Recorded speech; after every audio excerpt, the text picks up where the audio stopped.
நீங்க கேட்டீங்களேன்னு சொல்றேன். நன்னா பாருங்க.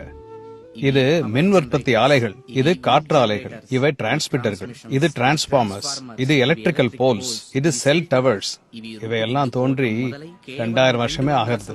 ஆனா பல வருஷங்களுக்கு முன்பே இதே வடிவம் கொண்ட நமது ஆலயங்கள்ல இருக்கிற விமான கோபுரங்கள், காற்று கோபுரங்கள், துவஜஸ்தம்பங்கள் எல்லாம் தோற்றுவிக்கப்பட்டுள்ளன. ஆலயத்துல துளசி, அரச மரங்கள், வில்வ மரங்கள் நம்முடைய சுவாச காத்தை சுத்தம் செய்வதற்காகவே உள்ளன. ஆலயங்கள்ல இருக்கிற அர்ச்சகர்கள் எல்லாம் செய்யும் முத்திரைகள் அக்கு பிரஷராக மாறி உடம்பில் பிராணசக்தியை அதிகரிக்கின்றன.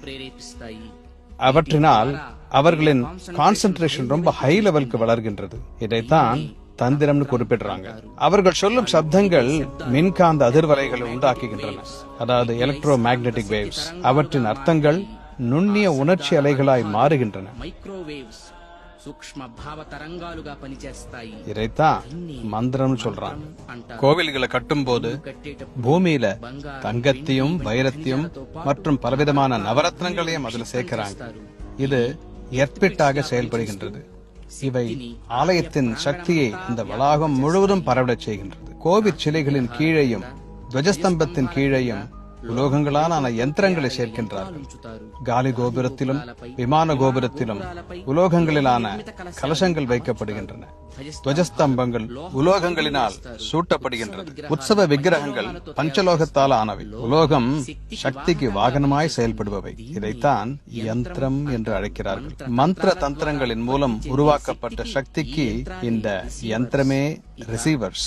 இவை ஹைட்ராலிக்ஸ் பவர் ஸ்டேஷன் போல. ஆலயங்களில் நடக்கும் அபிஷேகங்கள் உயரத்திலிருந்து சுவாமி விக்கிரகம் மீது நீர் வழிகிறது. அவை எல்லாம் பொட்டன்ஷியல் எனர்ஜி, கைனட்டிக் எனர்ஜியாக மாறுகின்றது. இப்படி மந்திர தந்திர யந்திர செயல்கள் பிரபஞ்சம் முழுவதிலும் உள்ள ஆற்றலை உள்வாங்கி அனைவருக்கும் கொடுக்கும் மிகச்சிறந்த காஸ்மிக் பவர் ஸ்டேஷன் நமது ஆலயங்கள். இந்த ஜெனரேட்டரில் இருந்து உற்பத்தியாகும் மின்சாரம் டிரான்ஸ்மிஷன் வழியாக மின்சார நிலையங்கள் அடைந்து அங்கிருந்து பிரிக்கப்பட்டு துணை மின் நிலையங்கள் வழியாக குறைந்த வோல்டேஜ் வீடுகளுக்கும் அதிக வோல்டேஜ் தொழிற்சாலைகளுக்கும் சென்றடைகின்றன.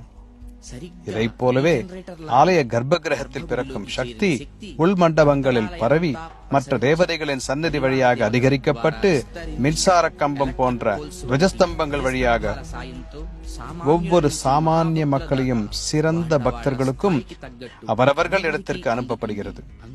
இதனால்தான் கோவிலுக்கு செல்லும் பக்தர்கள் அங்கே அமர்ந்து மன அமைதியுடன் தியான நிலையில் இருக்க முடிகிறது. அந்த சக்தியுடன் அவர்களின் பிரச்சனைகள் தொலைந்து போகின்றன.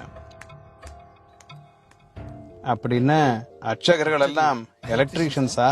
எஸ். அப்போ நீங்க நடத்துறது சயின்ஸா?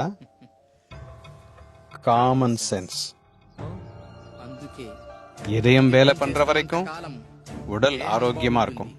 கோவில்கள் இருக்கிற வரைக்கும் நாடு நன்றாக இருக்கும்.